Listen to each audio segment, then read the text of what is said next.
Yes, she's excited, Dr. Richard. The man you see on the screen is none other than Dr. Noel, Professor Richard, Senior Pastor of LiveRight Ministries. God bless you, Dr. Richards, and we love you, your family, your LiveRight family. I'm saying it on their behalf. We love you. We love you. Come on, love up Dr. Richards in the chat tonight. God bless you. Thank you, Dr. Richard.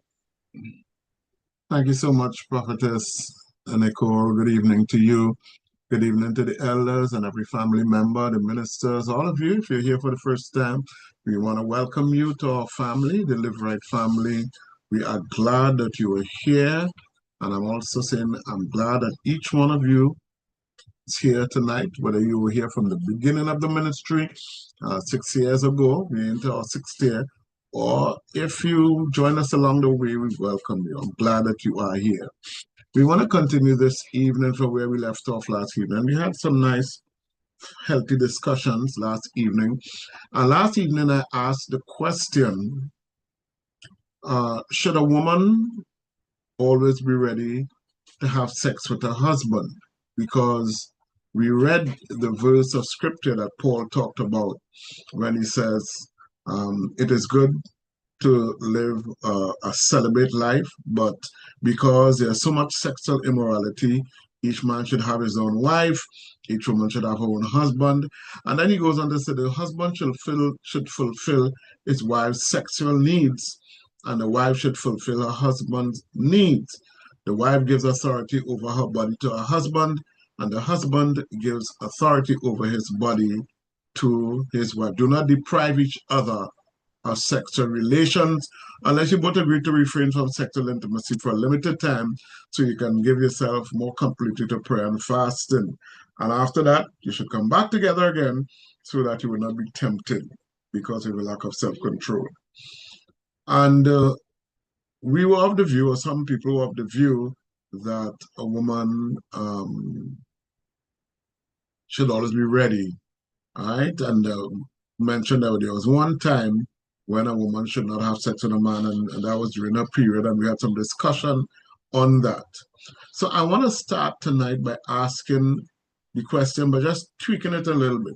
Last night I asked, should a woman always be ready to have sex with her husband? The question is, can a woman always be ready to have sex with her husband? Can a woman? Is it possible? And we have many ladies in this chat, and many of you are married. So we want to hear from you tonight. Let's educate the rest of the family. Is it possible for a woman to be always ready, bearing in mind that her body, the authority over her body, belongs to her husband and vice versa? But is that really practical? When we look at the scripture, do we take it literally and say, I will never say no to my husband. I will never say no, and vice versa. Is that practical? Is it possible for something like that to happen? We talked last night about during her menstrual period, and we saw that it's not healthy, it's not safe to do that. So let's rule out that one time. Outside of that, is it possible that a woman can always be ready to satisfy her husband's sexual need? Right? Let me hear from you, ladies. Let me hear from you, ladies. Let me hear from you, ladies. Come on. We have many ladies, and don't be shy. Don't be shy. And don't think, sometimes, I'll tell you something. Sometimes people don't answer questions or don't make comments because they feel if I start to talk, they'll think it's me, and they look at my situation, and no, it's not. We are asking a question, just like last night. I threw out a question to you, and it didn't mean, and I started to ask them questions. It didn't mean that I felt that way, but to generate discussion, I asked the question. So I want to hear from you, ladies. Let's talk, ladies. Let's talk. Is it possible? Joshua, guide me. Richards, we have Elder Sherry. Dr. Richards, her hand is up. Elder Sherry. Elder Sherry. Let's hear from you. Just make sure she can unmute.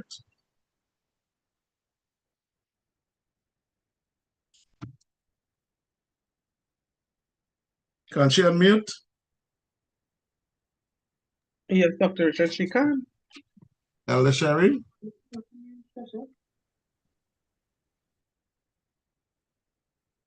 Or she said she can't unmute.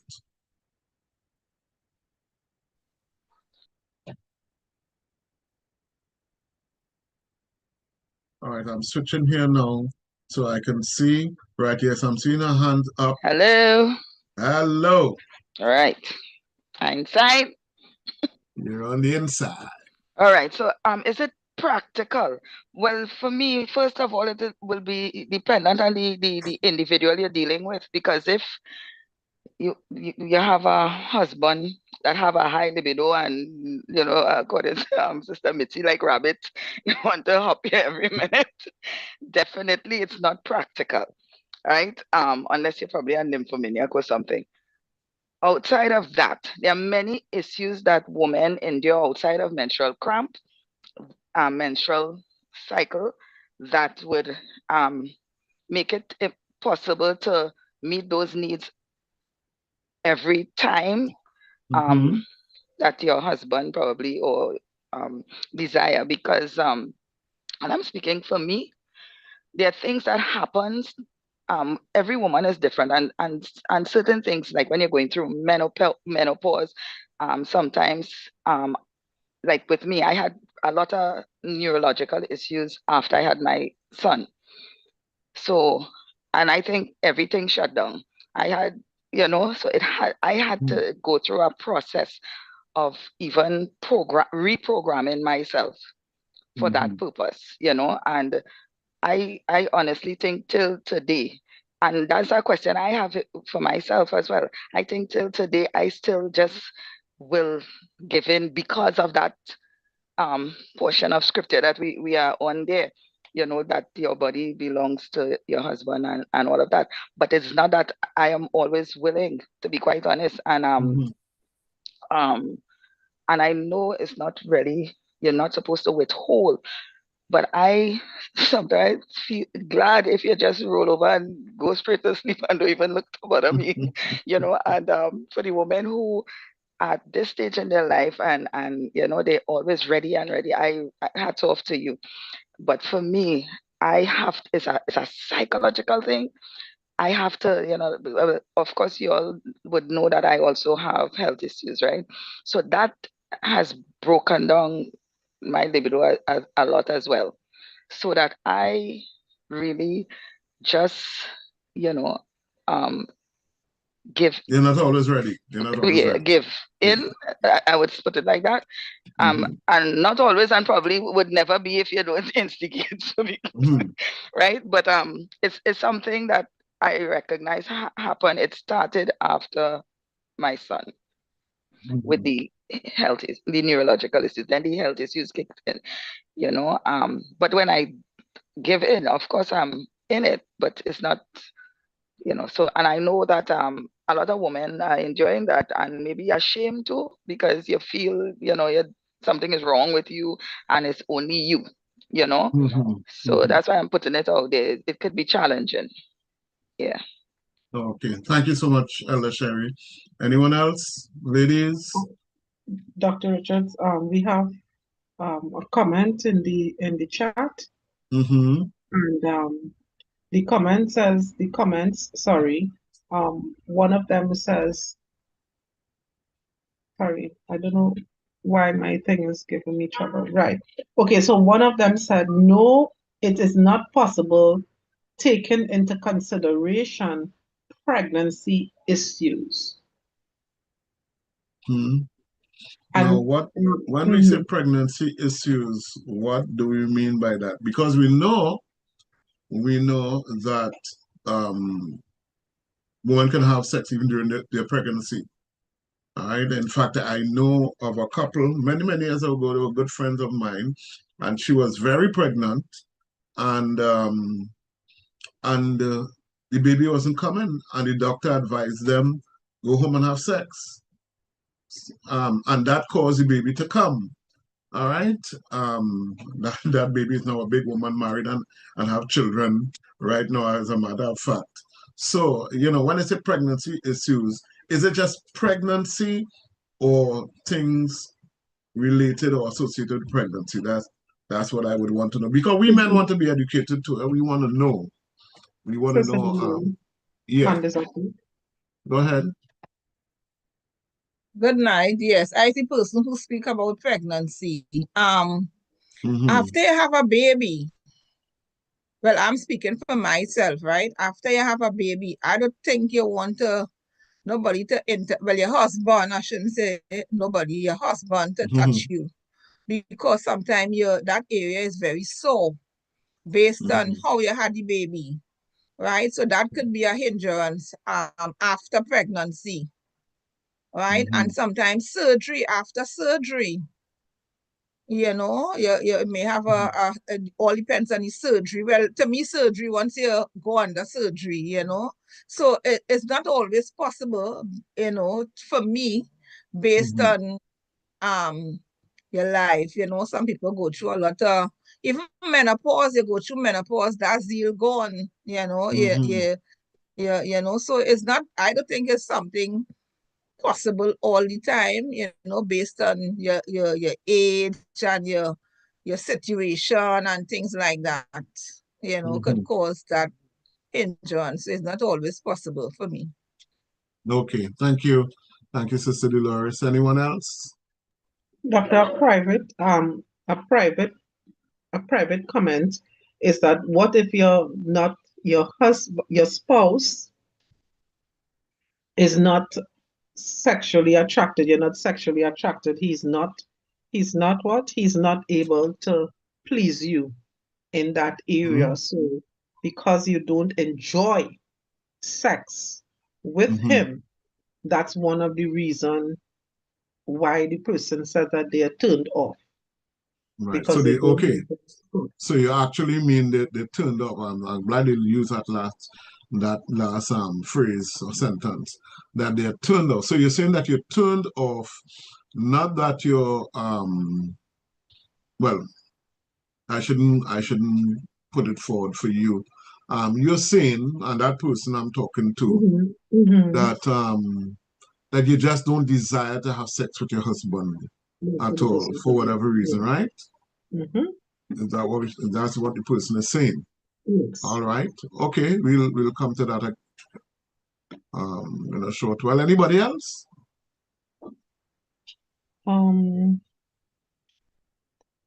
Someone says no, just that the husband should understand, I guess, when you're not in a medical position. Another comment, exhaustion. Exhaustion. Thank you. After work or taking care of the home. Another comment is pertaining to adultery. Is it adulterous to withhold sex, or is only pertaining to adultery? Is it adulterous to withhold sex, or is it only for someone who goes?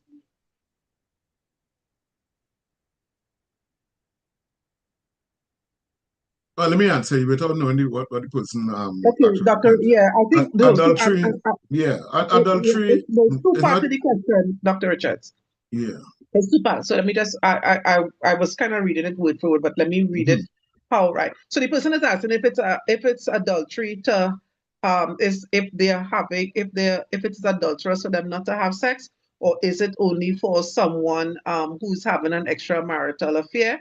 The person said that their husband was married before, his first wife is still alive, and she wants to know if she's committing adultery. She said she's a young woman and a newlywed as well. And the person that she's married to was married before. His wife is still alive.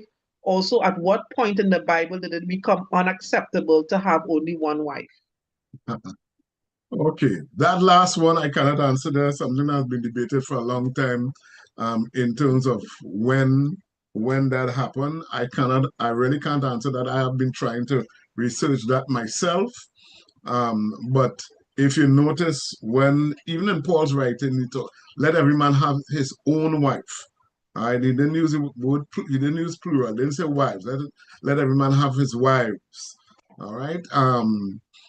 Also, we see when he was talking about the qualifications for being a bishop, he should be a husband of one wife, that sort of thing. So we know that in those days, the one wife was being practiced. When it changed, I do know. I mean, I can guess, but I don't want to give you any guesses. So I can't answer that.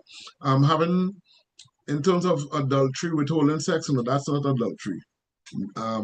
Adultery is going with someone else other than your spouse.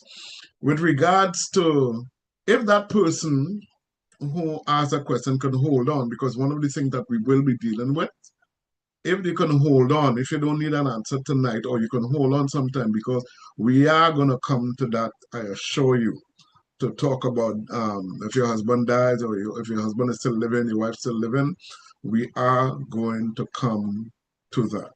So you can hold me to that. But we're not quite there yet, and I don't want to jump the gun by going into that, because it's going to take us away from what we're doing now. But we will get there. It's like you're going from here to Port of Spain, you must pass San Juan, you must pass all these places going down, so don't worry, we will get there. All right, so we were asking the question, can it be can a woman always be ready to have sex with her husband? And I think from the answers that we've gotten so far, we understand that it's not always practical. And I think it's one of the things that men need to understand as well. And it's one of the things that we don't understand. God, in his wisdom, made men and women with certain, how should I put it? I want to put it in a way that you'd understand. Okay. A man is always ready to have sex. Assuming he's healthy, he's always ready. He's always because for him, sex is a release.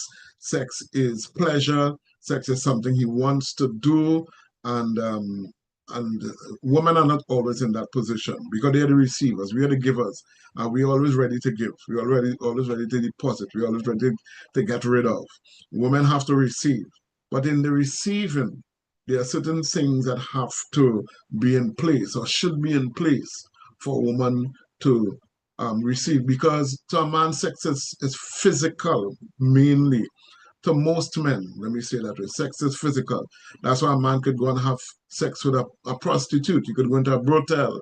He can, because it's physical, and then go home and it's like nothing to him, right? Because sex really is a physical release for him.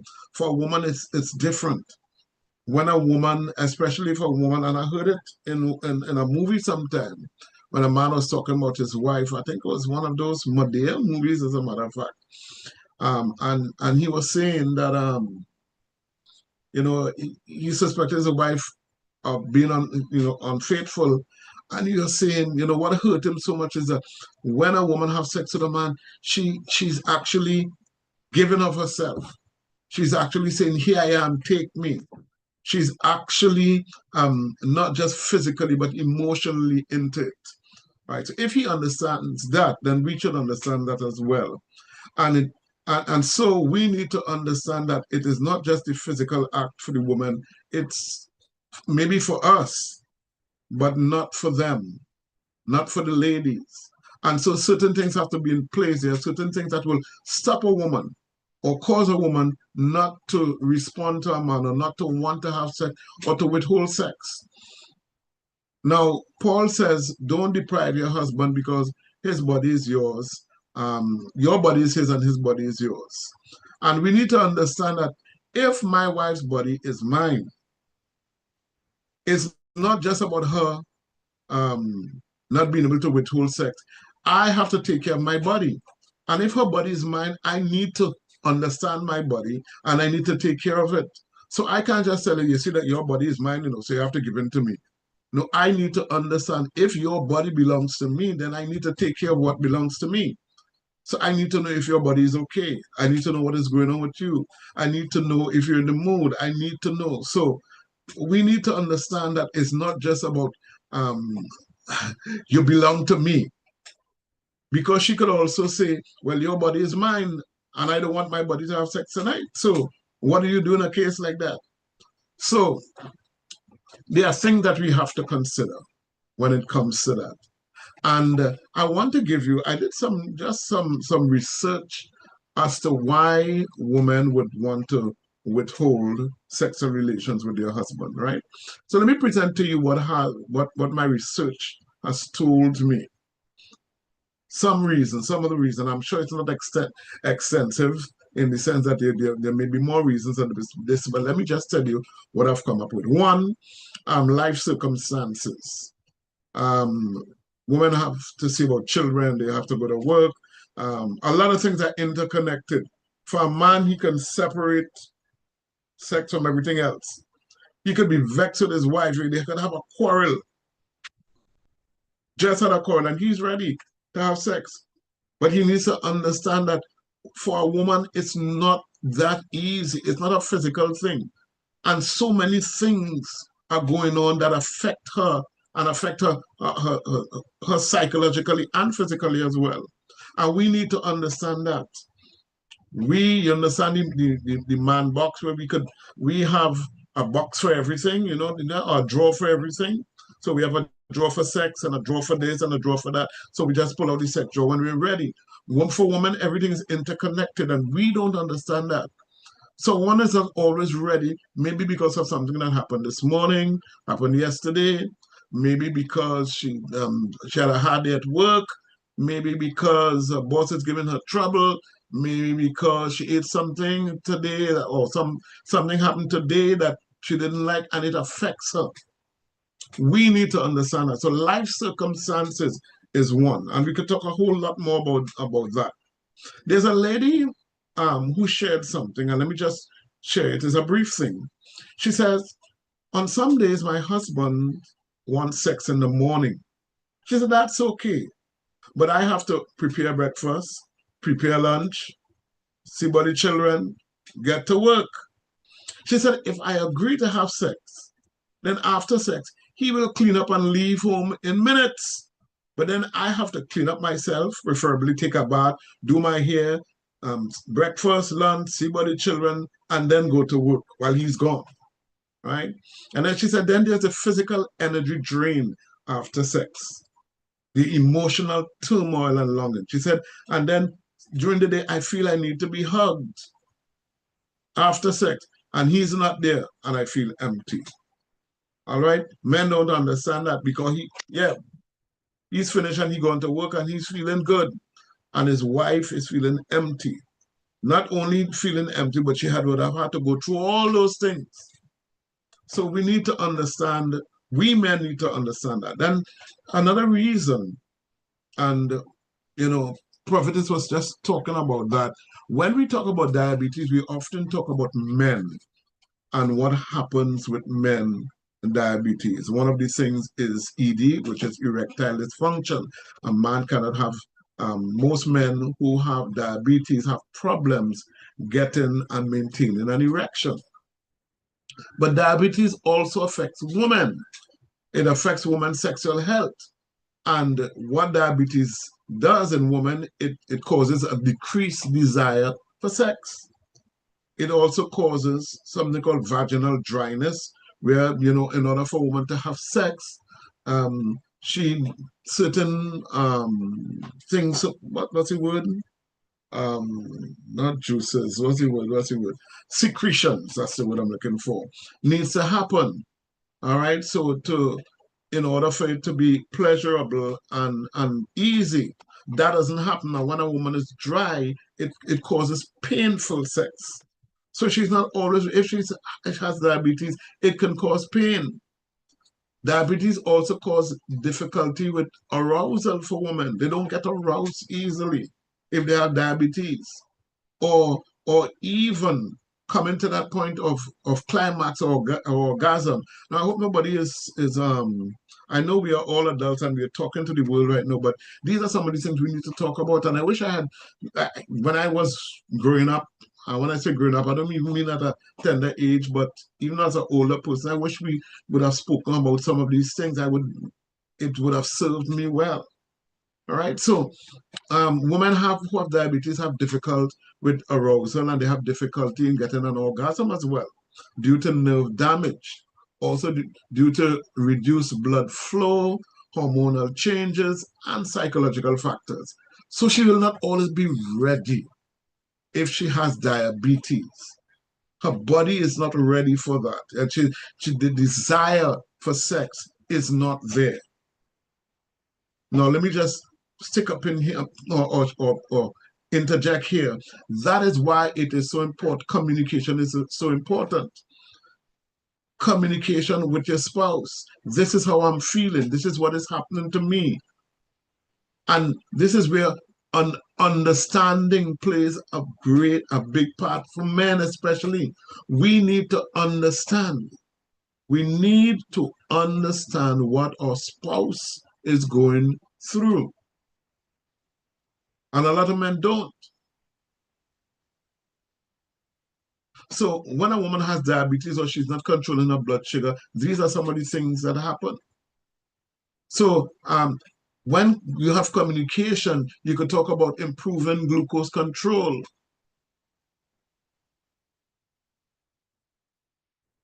You could also talk about some of the medication that are prescribed, not just for diabetes, but for other things. They cause problems, they have side effects. And one of these side effects could be, again, as we just talked about, vaginal dryness, decreased arousal, and all these things because of the tablets that the lady is taking. And as men too, but we are looking at why women sometimes their wife would not want to have such a relation with you. So prescription medication, including depression medication, causes problem. Then also, and I think Sister Dolores alluded to it, surgery. If you had surgery, some women when they have a child as well, they have a C-section, and that could be a problem. They also say surgery related to breasts, anything to do with your breasts or the genital tract. These things cause problems in terms of a woman's desire. Someone also said, and I think Elder Sherry said it, during menopause, hormones change, hormone level change. And because of that, the desire for sexual relation decreases. Sometimes even during pregnancy it happens. Or sometimes breastfeeding, it happens. Do you know in the animal world, one of the things about, I love to watch these wild animals, and one of the things I notice about the lions and the pride, when a male lion takes over a pride. A pride is a group of lions. When a male lion takes over a pride, one of the things he does is that he kills young cubs that don't belong to him. He kills them for two reasons. One, they are not his, and they may grow up to challenge him. So he gets rid of them. But the second thing is that when he kills the cubs, the females go into something called estrus. And what happens is that they're now ready to mate again. If they don't go into that, then they would not want to mate with the lion. So he gets rid of the cubs to force the female lion, the lionesses, to go into that place where they would now be in heat, if we could call it that. And so they could, mate with them. So it happens in the animal world too, where you come to a point in time where you breastfeed and all that, and you have no desire. The women have no desire. Because no, I'm not telling you to go and kill your child, kill a young one to bring back your wife into that place. No. But it's just that's just the way the females are made up. There are certain things that takes away a desire or the desire of a woman to initiate or to be involved in sex. Another reason I have found based on my research is that there are some women who for some reason they don't like sex. Maybe because they have a history of sexual trauma. They were abused before, they were raped, they were interfered with, and sex to them is not a pleasurable thing. It brings back memory. I remember counseling a couple many years ago in church I used to go to, and he was complaining, his husband complained, his wife didn't want to have sex with him at all. And in talking with her, she said it plainly, she does not like sex. They had a child. There was a child in the marriage. But she just didn't. And when we talked, it went back into her history when she was young. What happened? She just didn't. And she said it out plain, I do not like sex. Sex is something pleasurable to be enjoyed, and she didn't like it. And there are women like that because of what has happened in the past with them. They don't see it as something pleasurable. It brings back horror memories for them. That's why communication is important. And that's why even before you get married, it's important to have premarital counseling, because these are some of the things that we talk about in premarital counseling. Then there are some women who they would not have sex because the conditions are not right. And here's what I mean by that. A woman said she cannot have sex in a messy house. The house has to be clean. Or some women will tell you, when I just came home from work, I need to take a bath, I need to take a shower. She cannot have sex unless she takes a shower. She feels unclean. Or not here, this is not the bedroom. We have to go into the bedroom to do that. And I'm just telling you based on my research, what are some of the reasons why some women, right, why they don't want to have sex. Or it's not the time of the day, like, sex is for the night. When we go to sleep, when we go to bed, in the middle of the day, you want to have sex?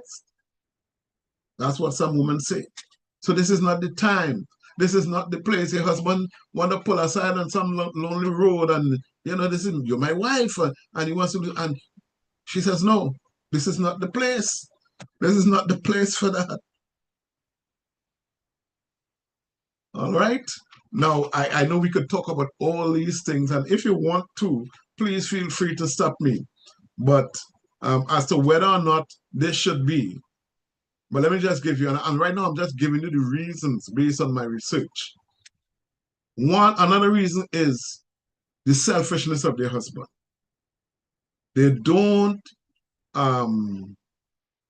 as far as they're concerned, the husband only wants to satisfy himself. He doesn't think about her. As long as he could jump on her slam, bam, thank you, ma'am. So she has no desire because she's left unsatisfied. Some people say, my husband wants me to do all kind of, he wants me to be a porn star, he probably watching porn, and he wants me to twist here and turn there and do that. And she doesn't enjoy sex because he wants her to do things that she's not comfortable with. So he wants to do all kind of things because that's what he saw on the screen. And so she doesn't enjoy sexual relation because of that. And I'll give you two more because we're almost out of time. Two more. One is hygiene. Male hygiene. You're sweaty, you don't brush your teeth, you don't do, but you want to go and have sex. So women are turned off. They're turned off because the man, he's smelly, maybe he just finished eat something, maybe he just finished eat something with garlic or tuna or some kind of thing, and he wants to come and have sex with her. They get turned off by these things. And the last one I'll give you, and we'll come back to them the next day.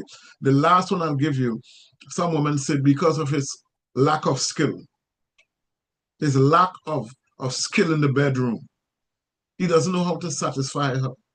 One woman says to her husband, she said, I have a whole body, not just a hole in my body, because that's all he knows. And so because of the lack of skill, and because he doesn't know how to do this thing properly, she is not ready to have sex with him. We're going to have to stop here tonight. I wish we had more time. We're going to have to stop here tonight and continue. So we could come back to some of these things and discuss them, because I'm telling you, from the point of being a counselor, counseling people with sexual problems, not just premarital counseling, but people who are married and have problems, and a lot of times the problems has to do with sex, it has to do with the bedroom. This is important to talk about. This is important to discuss. And people are afraid or ashamed to talk about these things because how would they look at me? I don't want anybody thinking this of me and thinking that of me. It's time we get rid of that. It's time we get rid of the shame, because it's either that, either get rid of the shame and get help, or live with the shame and live with the fact that, or not be ashamed and live with a relationship that is going downhill and gets worse, and you're not happy, you're not comfortable. You have to decide that. So I hope when we come back next time that you're willing to talk. And again, please don't tell yourself, if I ask a question, they will think it's me. You ask a question because you want to know. And I tell you, a lot of you women on this platform can help, can teach us, can tell us. Tell the men out there what we need to do. Help us so that our marriages would be better. Help us so that we would be able to do the right thing and we would stop doing the wrong thing. Amen. God bless you. God bless you. God bless you. We're going to continue tomorrow night. God's willing. Tomorrow is Thursday. Yes. Minister Joshua, back over. Oh, I don't know if an announcement